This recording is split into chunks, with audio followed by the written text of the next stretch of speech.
any asedan candidate ye bo for ono na ohwe ye so o ma ye ho em asem ne onyam candidate anopai ode ye nkwa che teche madabodwe moje die fusene ne wa hu ne mu a na ye kasa ne onyam candidate abusa for ya transibim aye condemn TV eno so na ye wo menem elder Bismarck Sifa the presiding elder Fireword Ministry Ashanti region Kumasi obetumi ne yen asoma ebetumi abo of course na desua ne nyina na ha na yesua no na yenya bisa de ma wa abanten enim se nyame andom awade nkun ye no de akonya da so o se etumi sesam free enema bia emwaye you have more advantages because yemui eno na yefani grace adom bre no en onipa wi asa nda so ni mu biem ba wunye nwuye die akonya wo ho se boni bi kura na wo mu na pesa osesa wutumi sesa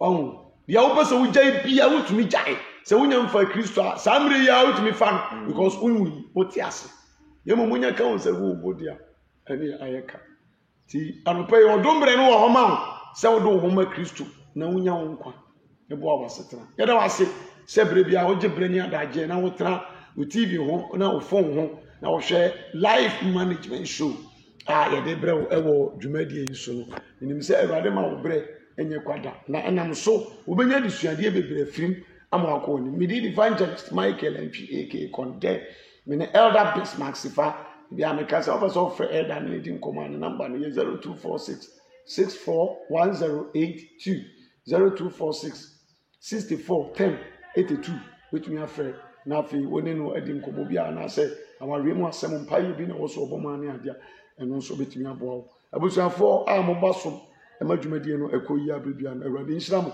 na wontina ni mu emfa nkyere mo elder bobo mpaye na ya hyase geda sofo ya bo mpaye tumi nyina wura anopen so oma ade anidi esefata ma odin wura wa ho ni mu ne wa ho odin mu na ye so ade ache ye se ade ache ye se dia wura ye nye boni ayefo enmonyam aseda entontom enkamfo ne yede ma papa ye srew se nanso be kire ye ade se de abrani nyina wo ya ye no ama o manso anyamu anidaso de wo ho ato Kristo so bisa wunti ana yete ase ene so be ye wadwuma se de da wo ye no no e wa Jesus Christ din amen amen ede radiasi na me enhira enipa biara wo so na ohweye upon Mary ojempa ye no so say amen o amen Paulina Bedin ono so abaso oma happy birthday I don't know so no need the birthday dia say Paulina who the birthday dia adaroma ono so mpa choro ono mpa choro ndi bia no the stickers ene kasa na sa cultural by Jordan Van Dam was say hi everyone upon Mary was say amen o upon Yamisha upon abaso like page the follow page ni my mon follow page ni my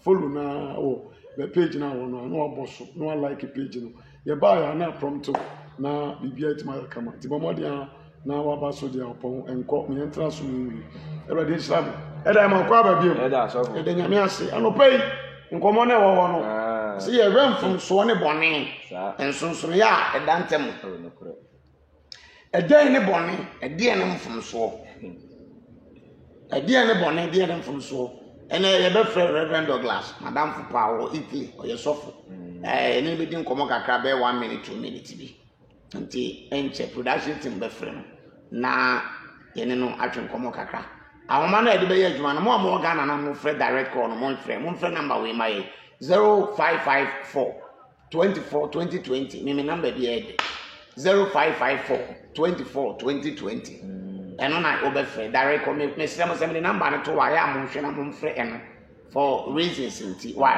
0554 24 2020 wo Ghana na abefre abaso a eno na abefre nche kora ebe bia homa na mamo na otimi ahyase abaso me say ma dwi ni ba ko fotiri ye ni say nche say ye nkwa na enimu nyansa eno nye so fo nkwa na kire me ka no kra kire obi nko osofodie da nanso oso mu se wo kire onyame asem a e ya kyede papa nya obi o wonyansam bia timi kire e bia me ka onyansafo bia ye sofo onyansafo bia ye teacher onyansafo bia ye kandifo because akanie asofodie enkyerɛkyerɛ adwuma ye nyina ni nyina ye nyansa ebi prophecy kura prophetic kura na so be yo D4 no nyansa 50 na nyame ho 50 me na maka kyerɛ because everybody show second asem bi ne nyansa nka ho a ntimi obɛyɛ mfonso but what I say enti D4 ne kan call David nkyɛn no enkobo be no ni kodi ada na David ayɛ bɔne pa na so ne ko kasa wo nyansam obisa ne sɛ nana obarima bi wo nwa maako wa nwa wa nana sabe me japade abu ni so nana me bisa wo de nyansa shoma King David nyansa shoma boame nana onya wo e wo so to no pon ya aduane ma no nana ni nwan wa wanyi ba kokora fa ya aduane enu osuma ma ye ko akoa bi a ni dwan ye ba ko penchen ba ko satam ne David akum osoje ni efa ni Uria na opene yire because na yire wan ya na kono according to Bible na David e wona ba nsoro aboro san so enu hu se Uria yire edware Bible so hunu no sa na kono ne kye no na wodo ba no osoma me ko frɛ ba no bai na one ne dai obeye ne mpana no opeso o ware ne ka na yire ho enti na wo se oba no so kru ye soje ne wo gina okun mu e ko ntopa enti je David ye ne se ofa nwoma krata atro nwoma command the captain the commander of the war catches commander and say for Uria nyina ba bia okon na no ode na ye nkono sata mo hene kasa woni asamka na osojani no so ye sa e de osojani Uria ko gina ba bia okon na de matuo kan ma ne na David fa na yire ye den e ware na enu na Awurade ko yi David atensa bia wa ye no David mani anye ho mi ba David makoa David o hene David mi Awurade wa ye ade bia me mpreso David me mpre de wa ye no Emprende why David why you born we e da nyam funso oh dabi we e de ba ya born ya nhwe born ne funso we ye born ya da se ya nhwe funso ene born Bible say na Awurade suma odifo Nathan se ko David wo ko ka chen se de why no me bo full papa the Bible say Nathan ko ye no the man went with a full of wisdom. Enti asofudie mu no se nyansa adiye kra no adifo dwuma no kra no without wisdom no you can't do the work properly untumi nye ne ye ano pe Awurade sha se utie no ko amen mama basoro mo like page na mo follow page na mo share link na foforo nya bi hwe unu e bi tifo ma mi bo classmate bi mo platforms bi school for no KNU University for no general mo we nyante mo Clement Ntemunka o DOP Ntemunka Edmond esamu nyina mo mbra na mo mefa ma mo nkrofo na o nso enya bi nhwe na ntumi boa afide de Nathan no e ka asoma che David anu no wodi nyansa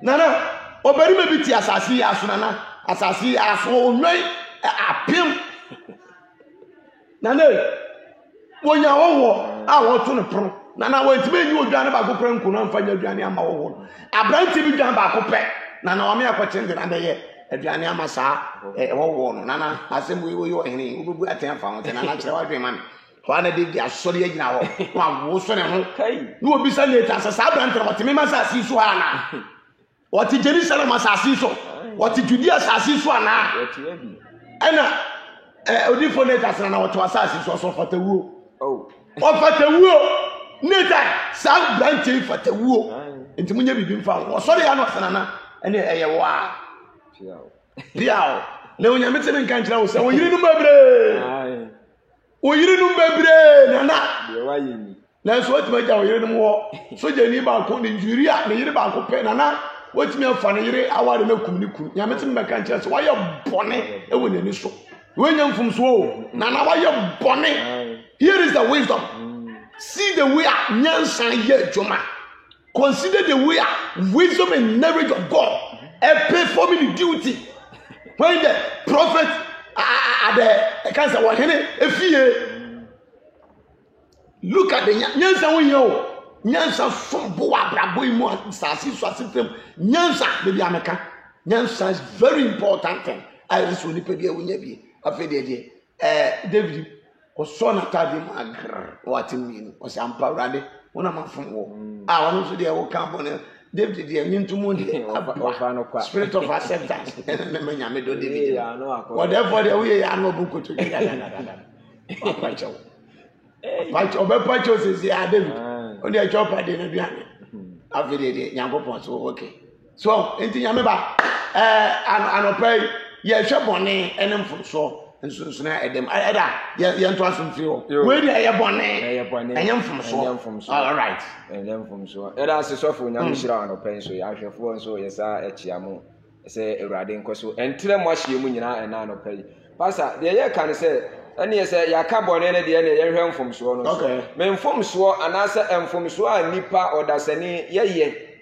ewa asase so edoso emu ba akopa ne se de ye kan minim se esese enka ade achi mishali ko ese me kwa koye adwuma bai me nkose me kwa koye adwuma so ehun me nkonkoye adwuma metena faako na mahwe die edano ebesi obi krampo wa na ni da aso nyina se obi ahye ne bobi enti won ko ba bia wo twen akosi se bebem ene nipa na wa hye obakran so wo ye adwuma a wo ye no mu na bo hye no firi beba ana won so won konkoye bi so ehun o si won konkoye bi minim onyansani bi a ana onipa bi a woye ne ho nyansafo akosi se oye na adwene se onye adwuma obeye no ho se oyale na watena kwan ho asresrade onyale o ne ho odin obetimi akotimi aba ana otena ase se obesresrade tida no so ni tira anyeye ba bia otena ase okosrade no otena wa fira no pakosi anwumresika ama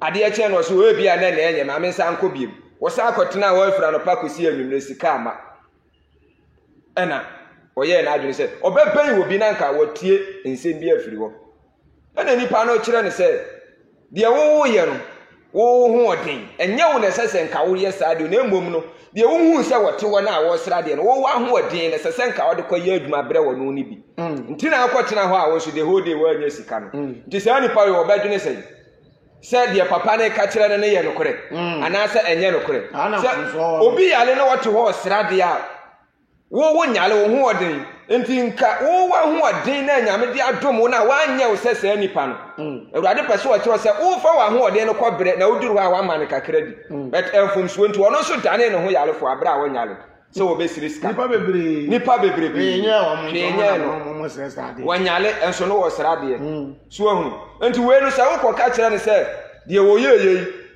ma onye sa bia ma agi nipa waya na adwene se oje fomso atum ana nipa wo ka asema wo bre no ho ase na wotie di papa ne ka kire ne ntempa na waya na adwene se na obesesa na kwan ampa esi ni ye nti sa fomso we nko obeya nanka ode ko ne fomso ni bi enti adifo ni bitimi ebo baye na etu ato ebi nso timi bo baye bibia nsi kire se ode nimdia ka ho nimdia ne baye adwuma nti de o ka ye no anya wo hawo anya amane ye Paul be yete ne ho ase kama agitumu but obi nso okoka no sibie wo sika no enye huhu mi nso oka wie ya de ntoko abusuan mu ache mienu se etu so enti wenum ye mfom so nkakra onipa ye na edi ne nya ase ya nkyere wo se we ye mfom so enam se no ye ka se obi anhwe so nti no wanhwe ya wani nkoso wadwene nkoso da se eno na ama wabrabo aye bisi basa eno na ama oniema bi ahwero eno na ama osikasema sen eno na ama ofie no koraja to mu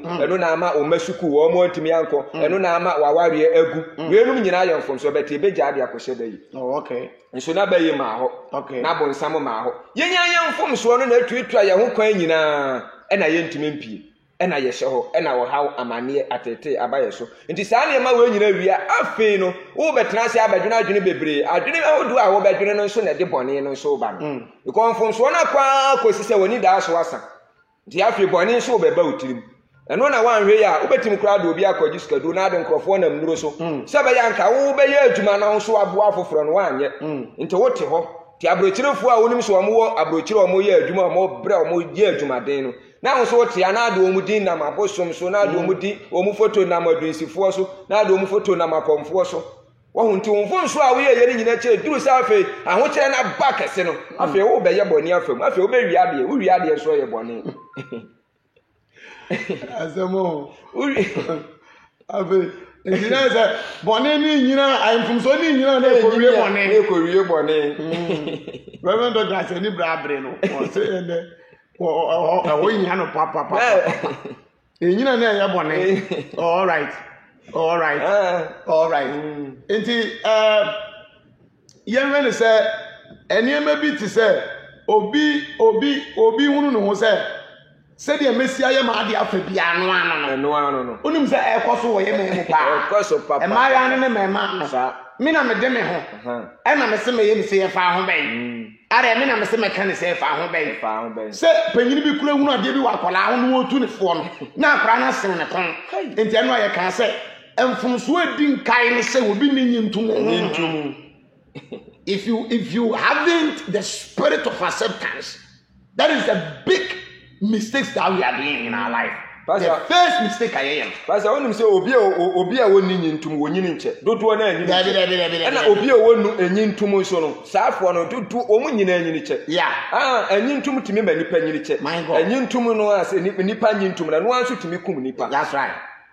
Etimi kum nipa because me the bi ameka sesi ebi na ye kan oba mama a woda fie ya sesi aye oh and chese asonde mu nyame asem aye ka kire nipa no kra no ade enti ne ye ka why we are preaching church members, what is the reason, what is the motive behind the preaching that the pastors are preaching? What is the motive behind? Me see asori the school difference in there difference in school near sorry because we are here to educate people for them to know the right and the bad. We are here to teach you about Jesus Christ for you to learn from Jesus Christ to become perfect like Jesus Christ. And the Philippians 2:5, the quotation of the church was a moment what Christ Jesus and so we are learning. So far where the first slogan was say, be like Christ in honesty, be like Christ in whatever you are. Be like Christ in talking. Be like Christ in walking. Be like Christ in dressing. Be like Christ in eating. Be like Christ in anything that we are doing. As Jesus Christ did. That is the main purpose of the church. So over sorry. No the moment I was so for to preach about Ayakana. So you will be our victim. Then you have to praise God. The only thing that you need is the spirit of acceptance. Whom I get to ampa and Maya Kenny Abosi, then the other person was a son. Now you will be unless the person who want to change from that sin. What I said, and would you poor person was sister. Say the pain that is as a man in Nigeria. Mayaka, a random person die, come a bomb pie into me into the moment in your meals and about fire can in the engine because Obenya a little way, a little man I'll wait my first day. So the moment when the party saw them, near pretty fire, I will know you'll be a yaka. None of the young best and also for Ubene, it means when you're ready, Saturday, no better. When you're ready, because one example. Yare. For example, if you have Coco Yare, Coco Dunya, which is the moment I bet you so for being ready to walk or Coco once a so on my crackers, we never team us some TSM. Say the way I'll be never go one way telephone number actually. A big crowd to Coco Drobete and Coy. And so still, which is fraud because Coco Yare, you go yegu oni mu ase e woni pam enti kwa bi abefa so bi abenye na dura wode be kana mana kon ana me bo enti se what ya so dem na dwama na wo bo na dwama mo no why ready so obeja ya ada preaching be dwama mo you praise God because who pe kwan abefa so obetumi ya jai enti kwa ye wo de se preaching na befa wo enti ye mi say ye tena so dem for 10 years 20 years no aya kana ye no adwama na ye bo no ensa na ye dom enti preaching bi me ba emfa ho ba so mfumso edi nkai ne hye woni pa ni nyintumo ho dabi because woni nyintumo ho mti se kasa opemu na obukura fudi o kasa akere bo do kasa opemu na no wadua because wonni nyintomo emo mo nyintomo wan ka de o ka so pemu na ka beda na se nko afa nse life coach e da to so free o ma me yo me da ase so ada ma me hwe o ma e wo so no kakra na ma de no free ma nipa no din no o su Jennifer ba o say I have one top fan o okay o su Jennifer o say I Facebook for am top fan yes why adwuma pa odo say wa ba o say may the Lord bless you all amen o su Jennifer bi o say pastor condemn fire the data come I have one oh okay any say dey wa ni tua o upon Mary o say sa afi o say God bless you daddy me nipa bebre e wo so a sisi no me ayi no entumi mpeke omo sisi anto ogasi yana eda to asoma me ya no change odo phone aba na ma me hwe na me ntimi nya omo nyina na ntimi hwe omo aba so yo so for me da say de wo kana saa ensanom adwamammo ayaka saa ne mani nyina ya ade a asoli bia ni ho saa de we wo onka ho asem asoli bia bo saa de we so asoli bia any religion bia nkramofo obi nakaba obi Pentecost Roman whatever obi no preaching for adwamammo na nsanom sana krono bo ho but still we are inside the church doing the same thing every day. Why? Obi aboso. That is mistake ayeye. Na ade ba ko ewo mu ne say. Samia me na me wo sa atebia no mu a. Wo na ya so fo me nim say wo hu yi. Ebi nso ana wo hu ya mpa. Yes. Enti wo hu ne sa no. Se ekoba se obi a wo ba mi nim a. Me ma dwene nyina ne say ono nko a nanim ana wono nanim ti. The movement awo be say ana ye be asori ye be preaching mu say ayaka ne ade a me hunu say efa me ho na me susu say wu nim no de we ono anim sa ne ma na fa me ho no ono na me de ma adwene ko bu no amfom so aye ye ni bi no na me de ma adwene akosi ne so say no say so fo ate asem we dia ani asomasi amene ne nam no na akoka ana asomasi a wo be me ne na akoka nka so fo no de wonim so onto me de ma adwene be bu ni pa foforo bi ana se sosofo no obi anhu mpo na say ya me na mo sa atebia no mu ana se preaching ba na me so minim so obi wo sa atebia no mu sofo na bo sa asem no so na me de me sa ahwe me bo na me sa dam yam na me sere ha me prato obi so se me de me nte sa asoma si na te sa because wono ne yenim se wono na eye sa de no ba se nka eye me ma dwene se medai eye me ma dwene se mate niam amfonso atum na ma sesa firi ho anka ba ye nka me ma me wura ho kire se eye me nti na ba ye but yenya ne saa no ndi eba ya na ma prato obi so eba ya no na mayi mani na de edi enya biem nso ne se eba sa na yenye nim se ayaka adwamammo ensanom yenye wi a ya bompa ya kura wi se yenya no ni ya sa de ato aso se awurade a mamu a na ayaka na awurade na se se obeka to so fofo ni church policies and because me say there is an error. There is errors in Christianity. The way you bomb the preaching the was for fight is on one bit me jina brana no near South Africa we dey wa mamu ayo si be frɛ urade na mo anum wa ma ye nse ye ho den se okay any asɔre na omunye nkonkron no so mo ye den no botere ne abra on be ye den asɔre na omunye nkonkron ne no so mo ye den no botere ne abra bo maza ya me ani amra ede ne me di agro to asoma me da yo enti obi biara wo wa asasi so we ye ka ne sei no me tre America nyina no still me say hia wo fle ni say ye wi afle tum ana ye wi a wo fle na wo so nsem bi a wo be ka ne yesu esua mu ade because ye esua bi wo ho na wo so wo gi bi wo ye ho enti eye wei ani wei nka se ye perfect nka se ye asrabofo ti ye se frɛ na fa wadwene bra na wo so adwen kyerɛ ne boa ye yesua de wo ho na wonim ntira wansem bi a wo be ka no afidie esu bi a no ye fa ne esua mu ade ye de ye adwuma so na boa ye oh enti amfomso akwa kowura solima kwa kowura ye mpa ya ye bo nyina mu ekom de obi kura wo bo mpa se awurade ema obi meche niska me wa adwuma so wo ho odi esese okoye adwuma bi de chew na ekira obesan de achew wan fa nche obi enti se obi unim se obi mpo che wade ana wo koto ade na se nipa ne ka se o ma me mesra wo we de me nto ma me de achew uyi obi enye ana wo gye so anko ho nkoto ade bi because wade ma wo na na chena wan fa ma se wo ye farefo a wan ka se de ade chew na ekira wuntimi nko ho bi bi nti na me mpe free o me life ma sorry bakra me to na dia metuaka Pepe. because anisa untimi nko ho e bia na nko ho kyana nka nko pehwe nyanso no e de kye we na e de kye wo nti na hwe ya asenu nti na wo kro na asiwu kwan me nkola yo mututu trotri e bia de won fa ka nko aduma na akofo trotro oh papa wo be kan de me se no se wo de kye me na e kye me huru ka na me nti me mfro e bi so na me ho akye me a wo sa me fro just two Ghana cedi let me pay menya mfum so saa de bia me ka kye me nua ma sofo se o konsrava ya ma mo to nu nti de bia ba konsrava akọ transfer mu o ye mfum so so for oh ye mistake wow asore ba no obi nka se bone mra bibi atimi sika hia obeka so no ogu store wanka kura ni kuru beka titru ni se oba ne ba asore oni kuru ma asore wo de bia beba na asi store ni are na wo yes ye mfum so we ka chemi no ma so for what ya sorry won sorry ma 20 over you don't deserve to be a full-time minister.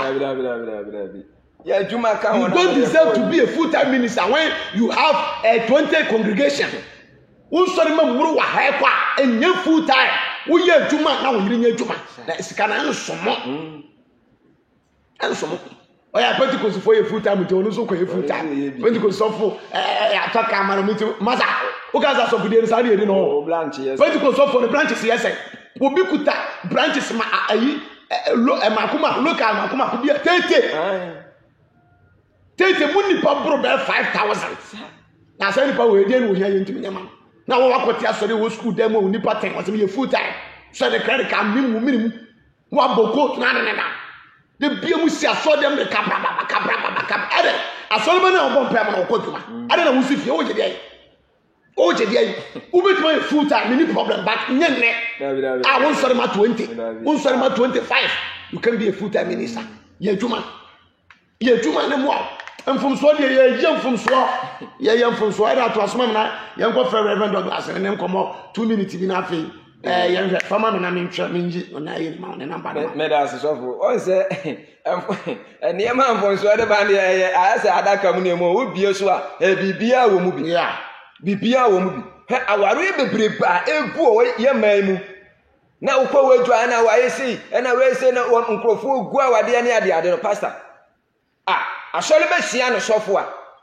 ne nsagu na ya ase abonu mu ase na wakoto atia no sofo ahoahoa no sofo be do be ko na ne nsa hye ne hwiniku ne kunu ahwini wo be ko na ne nsa hye ne kunu ahwini wo de ne nsa wo nani onu waduri sia sofo a waduru buru na wa bra no ho ase sister nti wo ye se wonim sa awale na wo ko na ekogu wonim se nyame kura bo fu sofo no nso a wo ye nipo wo be ko no nso yire hoahoa no kama sofo ma me hoahoa ne kunu beto wo no nso hoahoa sofo nyina chi no kwa wo ne kunu nso asesa afo aso o giri se asumdwe ma fie nti hey no so wo hwu asum a wo be ko mpai bo ana so obeye dai enipa bebrebe ni sofo na montuo no ama wo mu kunu no e bo wo so spell enso nkaboni ni mo na sadie wosi a osisia ne sofo ahoahoa no eko mission house eko siesie mission house no amani kunu bo no suspect enso na nkaboni nim bia ma suspect ne ba nyina ne se ekwan a obefi odi ne kunu nam so no onizewo se wo ye asoreba ana wo pa asore mpo eyamfonso wo yamfonso wo fie beto dura bonten a won me da ma ka kire me nsore ma say if you don't respect your husband don't respect me sir me pese ka twi bia wo mission house wo ya ma sore ba na wo mu kuna emume because your husband first before your pastor your husband first if you say buy and God first when you are single they be remember the church stadium God first and your father second in your life but the moment you get to marriage now also kwa wari ye you papa di free one dey kunu ni be so me ma wari ye no me wari ye me yire eye Agnes a champion but now eye Agnes entry because of papa di free for now once of papa di free what say I'm the second in her life God first second everyone say father third and then pastor fourth unless we come to the spiritual aspect see eba won from one and of so for ye waja but ye ready free honam from one tie ni ye untime nsesa na da eye papa nyame de din kan papa de to so mienu o ware wi a nyame de din kan kunu na to so ne papa to so miensa because that is why papa na accept say munyim din na mu fa kunu din ada o bo wo yiri din be na to aso the same name is your husband why don't you respect your husband and respect your pastor asofo bi so yam from so make obi kura bedwa I mean was o mo ye no so mo de ni die mai obi de sika beto o mission house so na obensi ni kunu niam na obemisi house be si sofo niam sofo take care o sofo be careful the one day you see eniam a ompere wo wani so o yiri ni si ni kunu niam o je ni kunu niam gu ho abemisi house be si sofo ntare esi sofo ma na esi sofo o ma niam boy ba ye ni kunu niam Bible ka say o sofo na ye wuti o so kunu na ye dai yi Kristo a ni kunu na to so mienu na ja to so sa na wo sofo to so nan agisi e ba hunhun from spiritual aspect and son of the sofo obenya kwan ba ye so first person ama as so wa sore ba am from so na doso from so na doso awari egu bebrebe nyina ha na gina am from so na egu respect the pastor don't respect the husband from so na doso from so gu awari adese sofo se ye hwemu a se ye awari a egu bi etan bi agina wa metima aka se emfom so ye abam 7% na me ka kire yeah and ye bia sunsun ma sama na bibisa by mu nson ne de emfom so papa gina so amana so ye be kona ye na kodi nkomo nsa ba me nsa o say thank you for your message this morning Nana Kwame good morning everyone Condemn TV the studio line number Michael Opon Condemn God bless you Upon Mary, may I say more? Sapu Peter Ofori, Jennifer, Donko, Nana Kwame GH are watching. Happy Monday morning, or the Aban, or the Abobonis of Peter and this Jennifer Donko. I'm watching Abana Jane, Salom or Jesus Adoso. Me and Papa Ninko, you are near the Yakan account. Reverend Douglas, Papa, but on the pray, you might praise the Lord. Hallelujah. Opening. Evangelist Nyamin shall be brave, not Israel. That's also. Amen. In fact, the open baby and no correct and then 20 years and years you might condemn you. My God. May God bless you.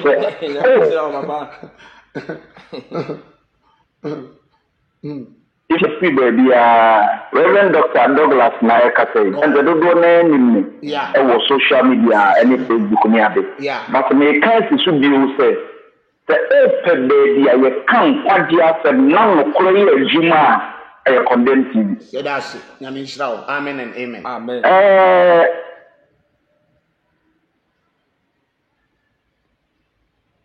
And the na can it see am. Me pese so bia nyame afre na nyame wo sra won so. O se bi ntia se oba e kwa wade a. Ana so o shira wale so wa so dem. Mare de e de be man. Se o ye sofo na o shira wade so na o nche sa e ho no nko afi a aka obi bi kaka. What does it? What you say? That's your parent. And me, a little do a soft water when you come. What I say? Can you but Onyankopo also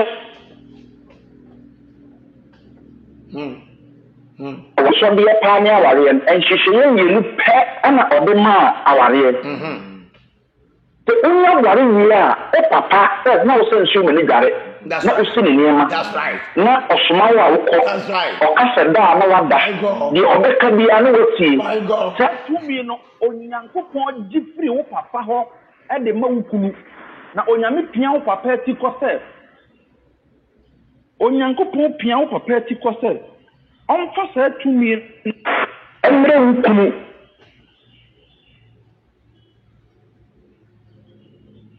Mile nyame de ma me fa me ba no no e da ho na me ntumi nyame de ma me fa me na me be tetewo me na me be hyewo me na me be yewo me na me be du so no e wo kunu dia. That's right. That's right. That's right. My dear said to the Reverend. Enti se o wari wiye.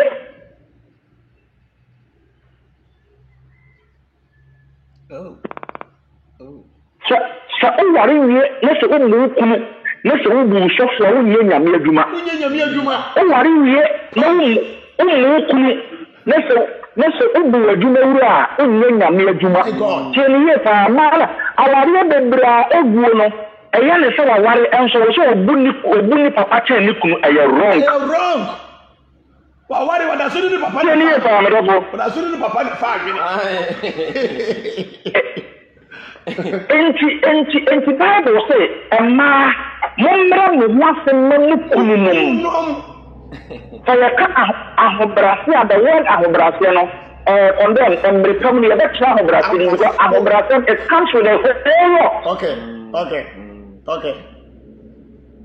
enti no kakra meka no sɛ obi biara ɔpɛ sɛ ɔnam asase so mmara so na ɔkɔhu awurade ani munyam no sɛ woware a sɛ nidie no a wɔ sɛ wode ma wo kunu na wɔ sɛ wode ma ɔsɔfo na wɔ sɛ times 10 ɛna ɛkɔma wo kunu wɔ fie because sɛ wontumi nhwɛ wo fie yie na wokɔhwɛ wo sɔfo a wonyɛ hwee sɔfo ayi wo kunu nneɛma gu wɔwɔ nsie wɔ sɛ mekosi sɔfo nneɛma wɔ mission house mekosi sɔfo ma nneɛma asɛmo obi bɛyi doctor free so ana ɛno yɛ mfonso bebree a yɛyɛ that's right Ndacho yetumenka. Yetumenka pa.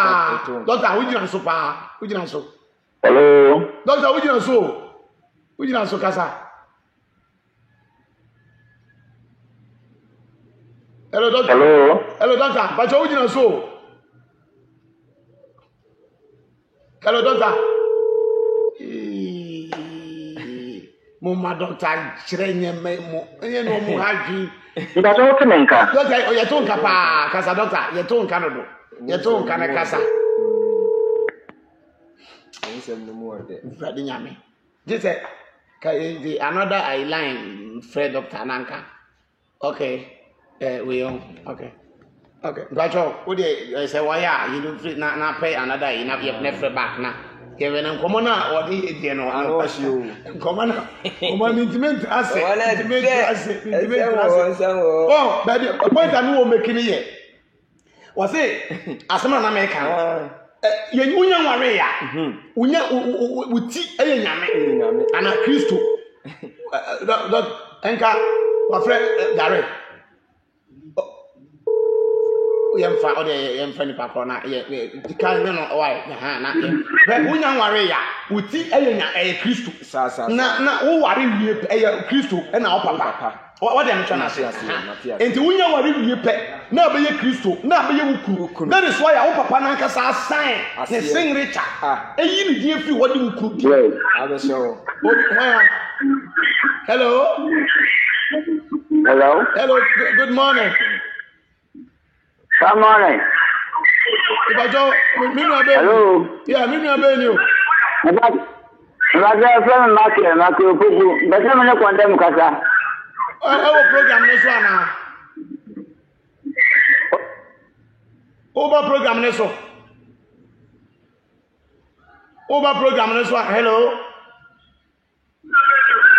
Hello, Michael. Michael, okay, from you. That's over program neso. That program neso. That's why you say why you say why. You are ready. Me didn't Michael Opoku. That's why.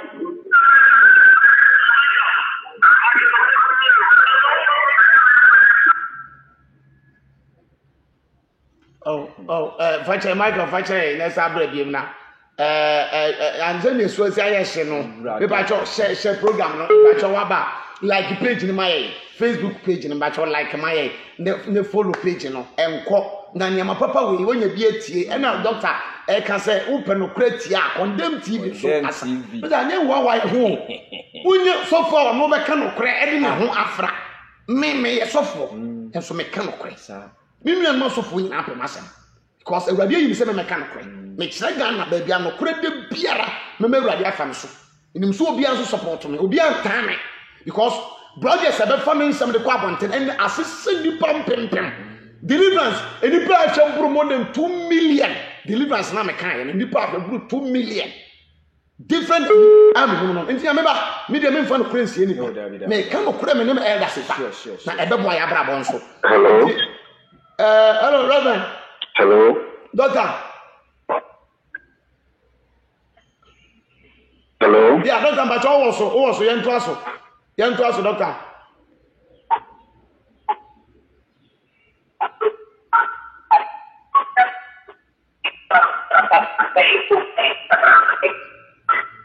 hello doctor hello baba me ba cho wo so okay enti mo sabia na me kano eno yam fonso a eno na bi ho a e wo say ye ne asofo no ye na ye kire asore ma no but isan say ye yesusu say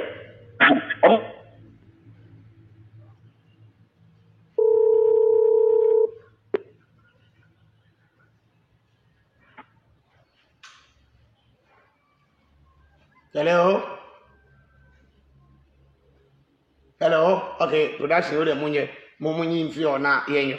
Ye nhwe na yem say after this no see production ye na.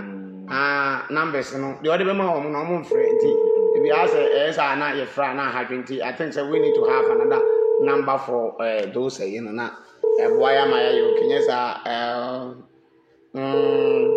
me ba cho mo amofre no. Mo amofre no munti mfre studio line no.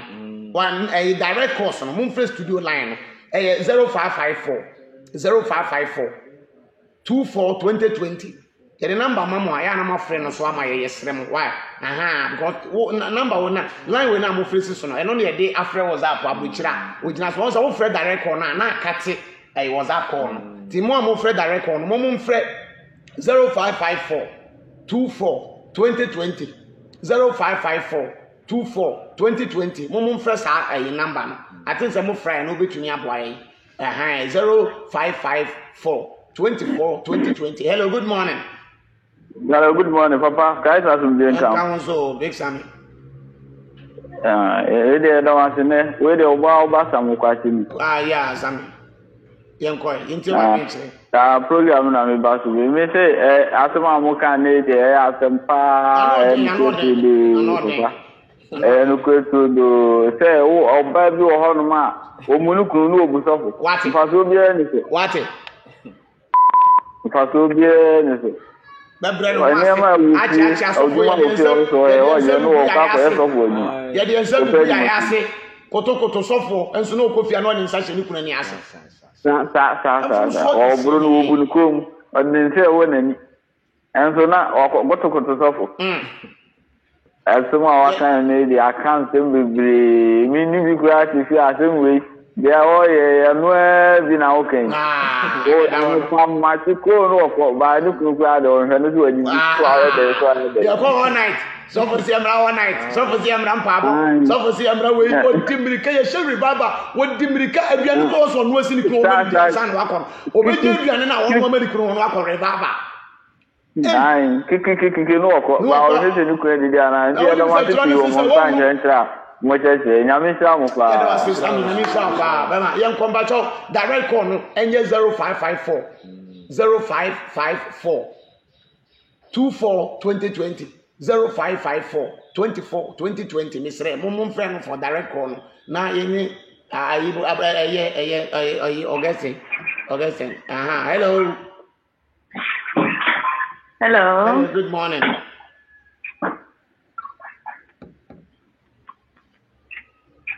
Hello, good morning. Hello. Hello. Daniel. Yeah, I want to say. Feelings. No for young Coladia. Cry, but you for the other. You watch, in himself, I'll crack a man, you so crowd. Stop. What out? Oh, Dada. My own me. Oh, no, when you are from one else. I'm going to meet your father. I may be able to know. Dada. Hey, Dada, I'm saying. Ubeninacho, Ubeninacho, papa. That's when we come on a baby other time. What's all them? Ubeninacho, Amen. You did, and who said, evangelist and pa. Cause I'm polypetry and minor, not a minor share. No, I'm follow as a paranormal dachi in your shrine, mammy. Now you will cause a damn cock with your enemy away. And I'm a mere banquet. And I'm a pair banquet. And I look in over down. And I will work on my. Hey! It's the same. I'm listening to the on man. Why are dear papa? I said, I walk on a car shoe. Papa. But yeah, tabo wati. Yeah, tabo. Na tabi na koso pa. So you kunu wofi. We are sorry for a good Sunday sa. You kunu say oh, akosi o get don kaka. Baby ya ko don me ko sorry. Ko so un kini obi ani ya kina. Na ho. No asno bunu kunu. No jane ma ho ni ma ho ya so bra so you gale ni mampo. So ni biye wa biye. Bonne boucle, hallelujah. Amen. Now the man came to bon grace. Now you could quite to come good and the book and appreciation. Now you're a I mean, sure, Pastor. I had to be somewhere at Tabo. Tabo, sure, you find Panonian Castle and that actually they do much in your Surahi Mamukan. Namun, I'm away, and I'm brew away, and I'm no go away. Yeah. Hello. Hello, good morning. Hello. Oh, maybe I can say free.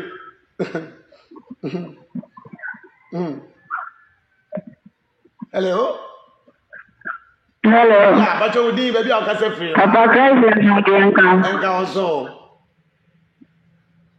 Papa, I'm going to come.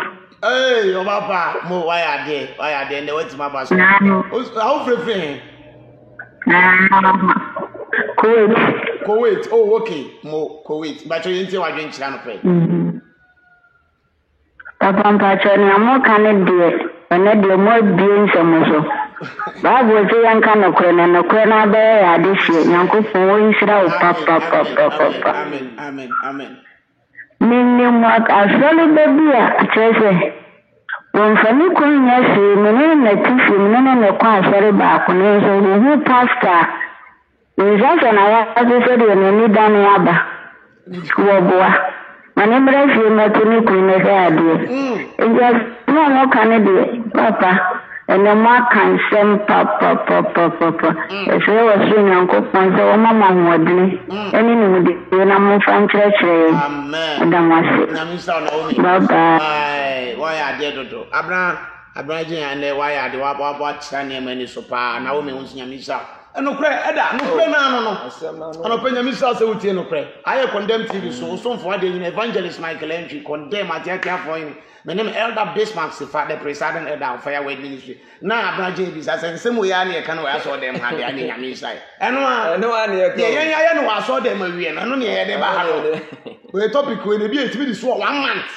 Yes, in Timono sell me and no money and Mary. And only you look to every but when I say to every at the back. And no one will be about firewood. And then I say, between the assault baby about life, man, the casa. On the Hanya Danko, I saw the money and Romoba. What the master about me, so the Sunday school need platform school because I tell you, in general, you preach you just want to come and ceremony your policy. No, when to me preaching your fans now, baby. Also, more be question. Now, children, what yes, you probably share Bubu so called name 3 bossy. Because it's some ceremony betty and some if you buy day. And from swap any bonnet, so near Dante Mona, now we do baby. I don't know. Oh, from so also Reverend Douglas, Dr. Obason, topic you win and what about. Now, where the kiki? Obofa. I was so Reverend Manina, I don't know. Hello, good morning. Hello. Good morning. I was often to say. Come here, Dominic. Hey. I don't know just you said that now actually. Hello. Yes, I'm back to Yentio. Oh. Hello. Kasa Yentio pa. Now so Kasa yetio. Ya kwenya zo amebe ni. Hello. Me ba cho yetio na kasa. Yetio. Aya, me ka free Libya mpacho. Yo, Libya yetio we. Libya. Libya man mpacho yetio. Oh, and there's any one I said me, I was in always in the 3 years, or you have so. I won't voice any. The other woman say, Ghana for no was a mobile, and answer, we ran us all credit card to their friend main line 0554 24 2020. Because what friend was up? No, being so afraid, no, what captain. And then me, I know. Hello, Libya man.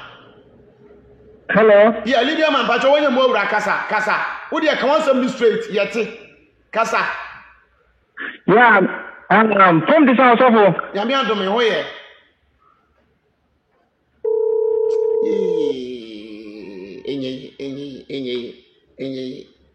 Hi, I was here. And the pig was on the dorsal. Now me been aquabas was in Waja Francis. Hey, Papa, you salute. Yamiadum, is there any amount? Waja, Yaniama, Namudi Yana, Yaniama Paisian. I'm sorry for this. Okay, now say we late in tea now, Pacho. Kafrapa, I say I'm a bit busy these days. Oh, okay. You need training here, Francis, and how cry. Naomi Cray, one was it, don't worry, cry, brother. Abinajin was even, hey. Then we'll be quiet no higher or Kamadi.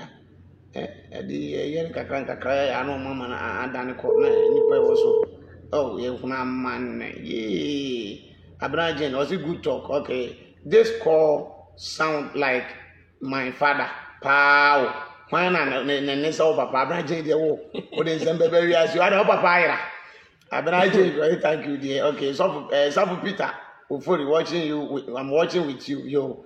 Bebre ayira nipa bebre no mo yin ya na ekoba sa no omo frezi so sa na ama inwo ba cho online we wo fre we so a entumi mfaw enti ye be wani de abawie ye be bawie na ekena no ya ye production yi na afi em se numbers na na wo se itimi we me ba me de wo se me blocking na nkasa eno mo be hello good morning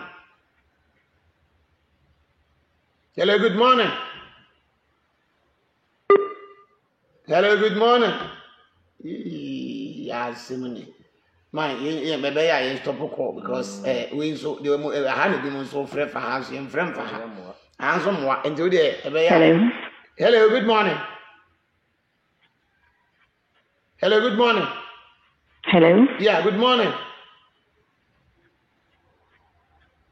Hello. But stop. You feel prekona. What? Or off na in your concentration. Time on us, I echo. We have Monfanche, course, no, a bambo. Now, problem I want to say, say, Chimu, Ayana, Adiama, ye a friend for Yana problem. Number 9, dear Master Monfreno.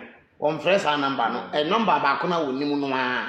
It is, also, the friend of crying, needing communion and Mamma Nankasa.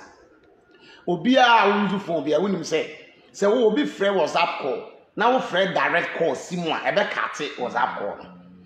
That's the reason why I didn't number Mamma say, Moon friend for direct call. Nanka was up call, meaning free, so that you know be the beginning command, which phone so fresh one. Nanka, it's near Gina, so am I, but still on Tiasini. Nipano Bebason, who been so as a fresh now. I cut into your best number, I dear Mamma, yeah, moon friend.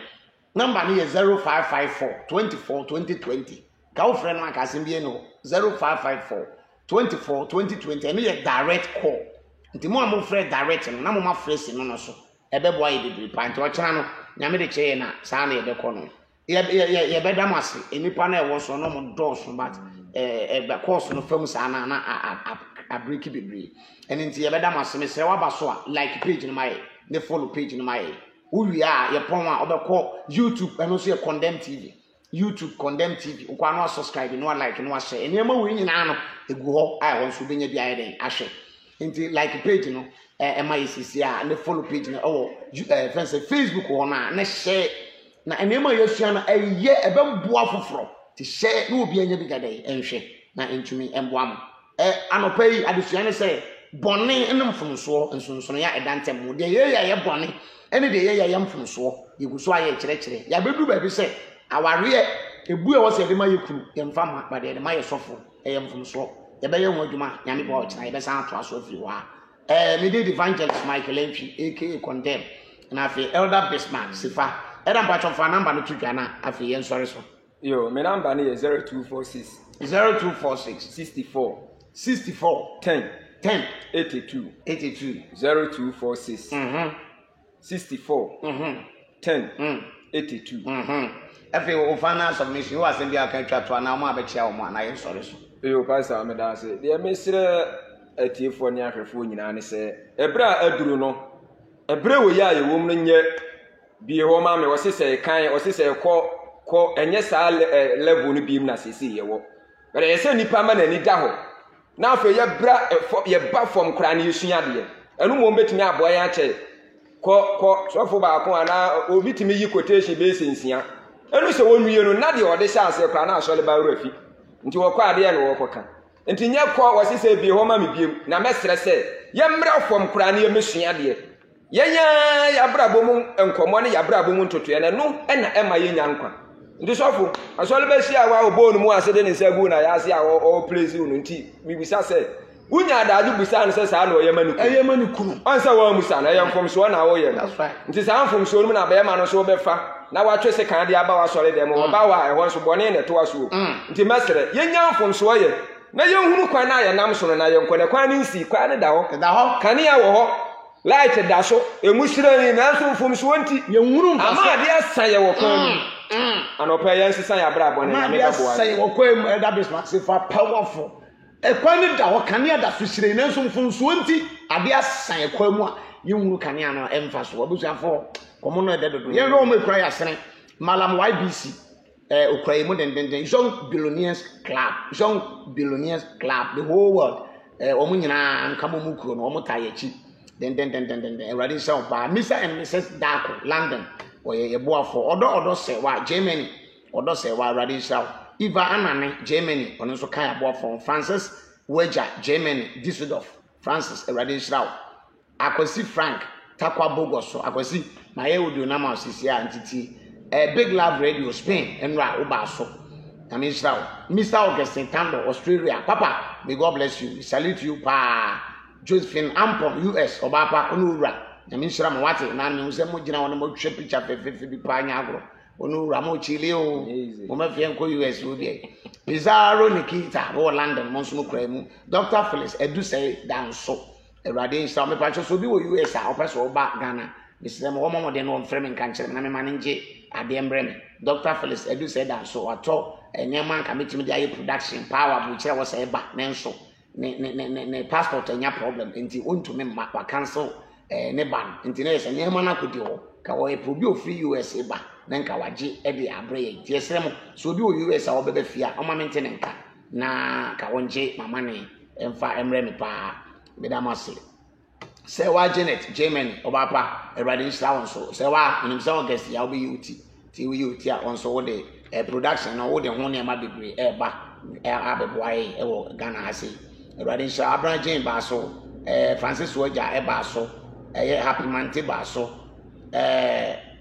Nana Konadu was God bless you pastor and elder may God bless you Nana Konadu there was a prayer dance so there was a church no kwasem eda ben na wo me bini akonso ba so o say nkakra ebe yi in Jesus name I love the message kakra be e wo Yesu dim Francis Ka Entry God bless you papa Francis Ka we late in the past sunyan for mo ya late na nsan mo nye ready my na mo nye Mr. Francis was sunyan there pa Francis Ka was sunyan there na me sra pa thank you dear Nico ewu Nico was God bless you so much daddy may God bless you ni bandos na course no yes anti a flip ma be na fi so nti nyame adma ochina anopa 8 o'clock sharp ye be sanso no hia at the same time everybody sharp Elder Bismarck Sefani production team no ne August no wusu ansa production manager ono kwa na gina mu ne wabɔ dwuma paa nya asɛm ketewa gidigidi paa ɛno nti Augustine Awurade nkɔso ano nyɛ ɔkɛse ya na mo ahyɛ no animuonyam ama me na ɔbrɛ paa ɔyɛ adwumaden nti ame bɔ afiri kyene kɔde number no bɛma mo na mahwɛ ɔyɛ me personal secretary ne bibia ɔno ana ɛyɛ wo frɛ me no ɔfa ɛsi hɔ a nkɔmmɔ na ɔno ne bɛdi no ɔne me nso bɛdi na ayɛ kama paa me telephone number no yɛ 0242 836 029 0242 836 029 me ka wo sɛ for now course no direct call no yɛ 0554 24 2020 mama mo simple number 0554 24 2020 wobɛ sɛ wofrɛ ba so free kyene kɔ wofrɛ no a ɛbɛtumi aboa na abibi atumi kama Reverend Dr.